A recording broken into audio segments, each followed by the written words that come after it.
Now, listen, you guys. One thing about Onika Tanya Maraj is she will stay attached to things that do not concern her.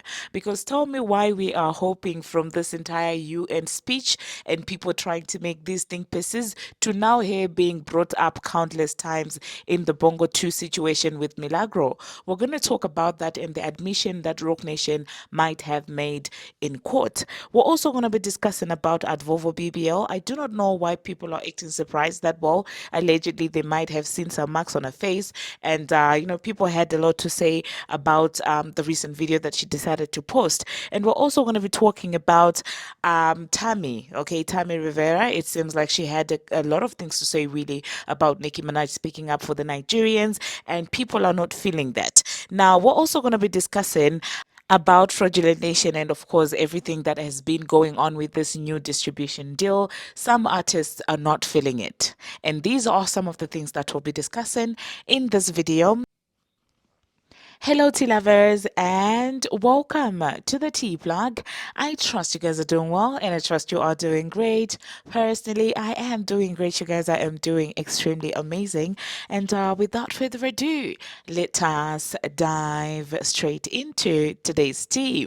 So, first of all, let's talk about Nicki Minaj and the UN speech, okay? Now, after Nicki Minaj spoke on that platform, it seems like a lot of people really were resonating with her, advocating for everything that's been going on in Nigeria. But soon after, there were a lot of articles that were being pushed out there, and you could tell that the agenda is basically the same. The narrative they were trying to push is basically the same, including Pop Base, which clipped Nicki Minaj's speech and made it seem like all she did on that podium was saying, "Oh, thanks to President Trump," and stuff. They tried to make it seem like, well, it's about her supporting Trump, and they decided to negate everything else that she said in advocacy of the Christians in Nigeria.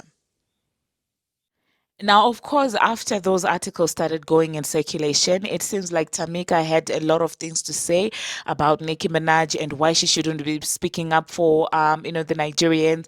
And this is the part that confuses me about our community. That, well, our hate or dislike for someone really does transcend basic humanity, common humanity. Because how can you even think and sit back and think, oh, well, it's Nicki Minaj who said it. So, wow, because it is Nicki Minaj, we have to start dragging her. I promise you, if it was the brother billionaire, I mean, the title swindler, who had done something like this, the narrative would be different. People would be asking people to look at the bigger cause. And to show you the amount of evil people harbor in their hearts, there are people behind those articles. Don't think these articles are just being pushed out there. There are people that are pushing that propaganda. And what that simply means is their hate for Nicki Minaj or their desire to get her cancelled is bigger than the lives that are being lost in Nigeria. And the thought of that really just does scare me, because we are walking on earth with people who do reason like this. Like, I promise you, even if Advovo BBL were to come on stage and to speak up, for Nigeria right now, I wouldn't have anything negative to say about it, because at the end of the day, it's a bigger cause. At the end of the day, they're advocating for human decency, human life. But the people on the other side, they do not care whatsoever. They're even going further to say that there is nothing that is happening in Nigeria. Don't worry, I've got you covered. There's somebody who did comment on that, on everything that's going on in Nigeria. And to make matters worse, she's not the first person to speak up against this. Michelle Obama did advocate for the same situation. Okay? And we didn't hear people going up in arms saying, oh, well, who's supporting who? And now they're hiding behind, oh, well, Trump doesn't really care about Nigerians. If, whether he cares, whether he doesn't. But the point right now is that this situation is getting more press. It's being discussed more, and it hasn't been covered like this. But thanks to people who are willing to speak up. Now people know more what is going on in Nigeria.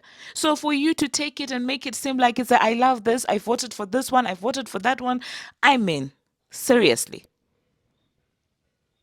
But anyway, you guys, let me know in the comment section what you think about all this nonsense. Now, whilst you may think that Roc Nation is focused on only the articles about, oh my God, Nicki said Trump this, no, no, no. Even in the Megan the Stallion lawsuit, Nicki Minaj is being consistently and constantly brought up. At this point, I see why now she doesn't give an F. She does whatever behind she wants to do. Because I mean, what business do these people have to bring up Nicki Minaj in their lawsuits and stuff like that?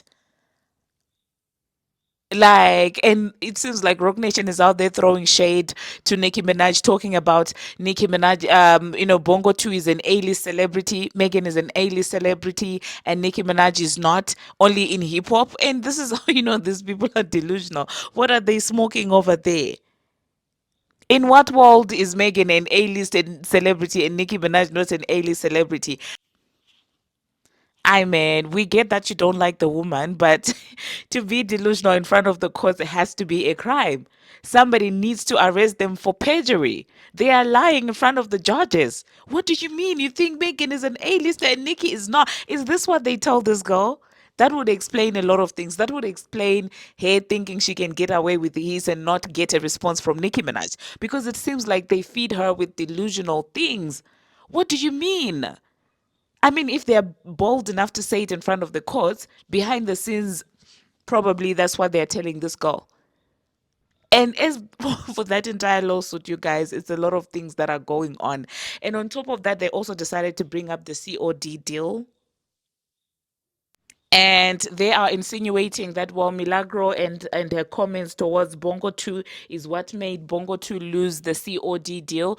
They are now saying that well, Bongo 2 got offered the COD deal first. Meanwhile, it seems like Advovo BBO previously said that well, she got offered the deal first.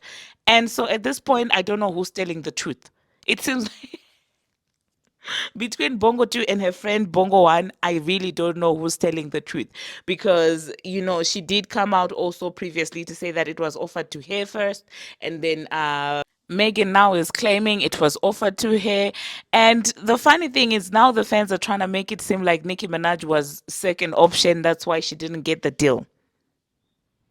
Meanwhile, it probably was a pricing issue because obviously whatever Bongo 2 charges is not the same as what Nikki charges. Nikki does not have an issue selling out arenas. Bongo 2 on the other hand, the deal obviously, I mean, the reputation and everything, okay, aside from the Milagro situation, after the Tory Lane situation happened, and it came out that she did not speak the truth to Gail King, people were kind of looking at her sideways, and it had nothing to do with Milagro. So I do feel like if they were going to work with her, the price was definitely not going to be the same as working with Nicki Minaj. You cannot tell me that Nicki charges the same price as Bongo 2 or Advovo BBL. So if anything, the only reason that would be logical as to why they wanted those people would be the pricing. So yeah, let me know in the comment section what you think about that. It seems like they also might have, unwillingly or unintentionally admitted that they have been sort of keeping tabs with Nicki Minaj, and so people are like, okay, so finally, I mean, it seems like Nicki wasn't crazy for saying that. Well, there are people who are out there, checking out what she's doing and stuff like that, and they even acknowledge that Nicki is their arch nemesis or the arch nemesis of their product, obviously Megan. And so people are finally waking up and they're realizing that, well, after all, it seems like Nikki hasn't been delusional because what do you mean you're keeping tabs on this pink lady? What else are you doing? Now it puts into question the swatting incidents and everything that has been going on. Like, what is this? Speaking about Nicki Minaj ops and haters, it seems like what's that girl Tammy, the one who the Miss Deb daughter-in-law or ex-daughter-in-law, Tammy Rivera is she's inserting herself in situations that she clearly does not have any information on, politicizing everything. And she's been in the comment section. I saw like a couple of comments from her on the shade room talking about, oh, America is such a joke because Nicki Minaj is speaking up for Nigerians. And she's been leaving ridiculous comments really. And people were calling her out, saying that, well, Waka was actually co signing Trump. Okay. Nikki, on the other hand, made it clear that, well, it's not like she's out there endorsing Trump or anything like that, but it is about the matter that is being discussed. And it seems like Tammy is not having it. And there's also a boy who's out there, a 40-year-old boy. Who's writing thesis, you guys, dissertations about why they're no longer going to be supporting Nicki Minaj. And I'm just like, okay, like Nicki's gonna sit back and cry that, oh my God, a failed reality TV star is no longer supporting me. Like, are you mad? Are you crazy? You think she cares? In fact, I don't see the need to write a thesis when you no longer want to support somebody. That's just drama in itself. Like, just silently don't support. What's with the theatrics? You know what? I bet they really thought that a lot of celebrities were going to come out here and say that we no longer support Nicki Minaj. And, they would be like, oh, well, we were first. We were first to do it. They thought it was going to be this massive, huge cancel culture. It won't work. It does not work. If you guys were not able or were not willing to cancel Ronaldo, you think now you can just, if you guys are not able to cancel the Kardashians? I mean, even Desiree Perez got a pardon from Trump, but somehow when it comes to Nicki Minaj, just because she's saying the same message with the president, now you're all of a sudden saying that it must mean that she supports him. But those who are actually getting favors from the man, you guys don't care about. I mean, the Carters were literally dining with the Trumps. We didn't see any uproar. And they didn't put a disclaimer out there to say that, oh, I'm just dining with them, but I'm not supporting them. But you're out here crucifying someone who actually put out a disclaimer. Tammy Rivera. And Tamika was getting ate up. People were calling it out for the hypocrisy because we don't see the same energy when it's other people. It's only when it's a selected few celebrities that do not get along with Jay-Z that these so-called advocates, they want to jump out here and speak and all of this and all of this. Very, very performative. But anyway, let's see how everything is going to turn out. Let me know in the comment section, you guys, what you think about that. Now, still talking about Brother Billionaire, also known as the Tidal Swindler. It seems like, well, there's yet another scheme that is being launched to artists. And I do hope that none of them are dense enough in 2025 to sign a deal with the devil, because now they've announced that they are launching their distribution deal, a distribution sort of deal where they take 15% of an artist's proceeds.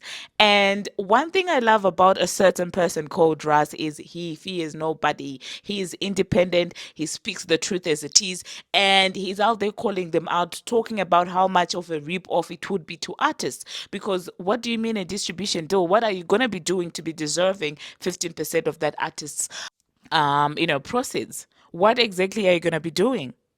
Speak for the artist. Create legal issues with the artist so that they would forever need you. Like, what are you going to be doing? What's that special package? What else are these guys going to do for you? And all these desperate measures, to me, just kind of prove that something is certainly happening behind the scenes in as far as the sustainability of that business is concerned. It's very much giving desperate moves. It's only the gullible like Bongo 2 or the desperate that would be willing to get into such a deal, because since they started working with Bongo 2, nothing has really happened for her career like that except legal drama, legal troubles, her being hated by everyone, literally setups, and it's been chaos. It's been chaotic. And those that are following the case are echoing that, well, the sentiments about, control and stuff like that that are being expressed, it's giving, you know,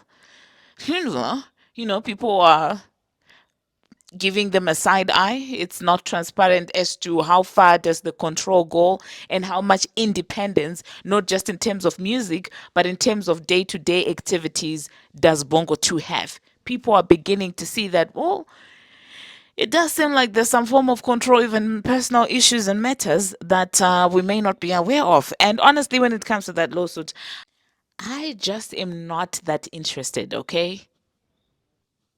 To be honest with you, I'm not interested because I know that it's just going to be dirty tactics and this and that sympathy campaigns and all of these things.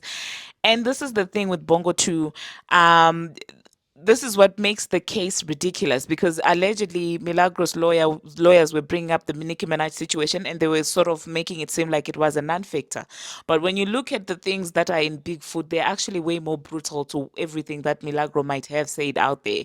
But for some reason, they're going after Milagro. So it's like a contradiction of where when it comes to Nicki Minaj, they want to say like, oh, she's unbothered, she can, fight for herself, she can clap back, she can do this. But when it comes to Milagro, she's vulnerable. She cannot, oh my God, she can't respond to Milagro. She's traumatized. And apparently the so-called guardian or whatever you want to call them is out there showing her messages that would unsettle her. So I'm just like, it's so chaotic. I'm just not interested. It's just too much sympathy for me. I can't cope when we're all using emotions and not logic. I don't like situations like that where we get emotionally drained and manipulated by tears and lies and we're blackmailed into, oh my God, support this black woman only when it's beneficial to the person that we're supposed to like, and we're not supposed to look at logic. It's draining, it's performative, it's sickening. I hate when people take advantage of um of humanity like that. Okay, when you weaponize things like being a black woman and to your advantage, and meanwhile you're putting down another black woman in the process, and it's not fair. Like, it's just a lot of injustice. It gets tiring, really. I This is why sometimes I feel like the whole, oh my God, just because she's a woman thing, just because she's a black woman thing. Sometimes I feel like, the people that start stuff like that or sayings like that, they mean well, but they are those that always take advantage of of motions like that, of movements like that, and they use it to their own advantage, not because they root for every black woman, but because they can benefit off of that. And yeah, I mean, it's the same thing when I see Taraji crying about unfair treatment and unfair payment. I want to understand her. I want to feel for her. I want to advocate for her. But then again, when I look around and see how she has treated other black women because of violence, and how she has actively made it seem like black women want to speak up for themselves in spaces that she does not exactly work in, how she has behaved towards them, and whose side she has taken when it comes to black women speaking up, I see her taking the side of not so black women. So it makes it hard for me to resonate and advocate for that. And honestly, I do feel like this might be the reason why unfairness continues to happen, because I know that I'm not the only one who feels that way when they see people like Taraji out there speaking up about unfairness, and then turning around and seeing her behaving in a nasty way towards another woman, just because she feels some type of way because of her so-called friend and stuff like that. She would rather take the side of the oppressor because a black woman she doesn't like is being treated unfairly, so she would rather take that other side. So this is why things like this continue and injustice continues to thrive, because at the end of the day what ends up happening is that you begin to fight against each other, just because we cannot all agree that, in as much as we may not like one another, I may not like your attitude, you may not like my attitude, but when there is injustice, we should be able to rise above it all. Have you guys not seen how the YTs stick together? Like, they may not necessarily be friends, but when it's them and there's one of us, you can clearly tell whose side they're picking. But the same cannot be said about us. We let our bitterness, our jealousy take over the unity that we're supposed to have. We would rather celebrate seeing a YT person taking a place or space that is supposed to be for, a person that looks like us, just because we don't like that person, just because we want to see another black person getting humbled. And it's sad. And I mean, the latest example that we have is what happened with the UN speech. When hate overrides logic, it's never good for the community. It's never good for a people. It's never good for a species. It's not good for anyone. But anyway, let me stop being a preacher and insert what the sister had to say about everything that's going down in Nigeria. You guys have no idea how much I struggled to record a video today. I expressed to you before what is happening in this period. I'm trying my best. I hope you did enjoy this video, and until my next one, see you. Respectfully, if you have no idea what's been going on in Nigeria for the past couple of months, I'm going to need you to sit this one out. Not the time to push your hate towards Nicki. I know the world hates Nicki. I get it. Who wants to align themselves with Donald? As a Nigerian living in America, I understand. I definitely understand why we wouldn't want our people to align themselves with Donald Trump. But I'm speaking as a Nigerian, okay? The everyday Nigerian citizen is literally living in fear. Most of us have been in denial about it. Our celebrities are not saying anything. Our politicians are not saying anything. Our government, they have been ignoring us. Girls have been abducted. Terrorists, they have been acting without any fear in the world. They have been operating in broad daylight. They have been terrorizing. Then I can show you 100 Nigerian Christian churches that have been terrorized by terrorists right now. So yeah, I understand you guys have your eyebrows raised, but this is not the time to dogpile Nicki Minaj. Like I said, for us Nigerians, why this is special to us is because we need more eyes on our government. We need that international pressure. We need that fire under their butts because they don't care about us. So as we have international eyes on us, it gives us hope. You guys are talking about resources. You guys are talking about Trump is coming to take something. He's doing it. He has a benefit. I am telling you as a Nigerian, we don't care. The everyday Nigerian is suffering. They are not enjoying from any resource, from any oil, nothing. That is why they want Trump to come. Do you know how bad your country has to be for your citizens to cry out for an invasion?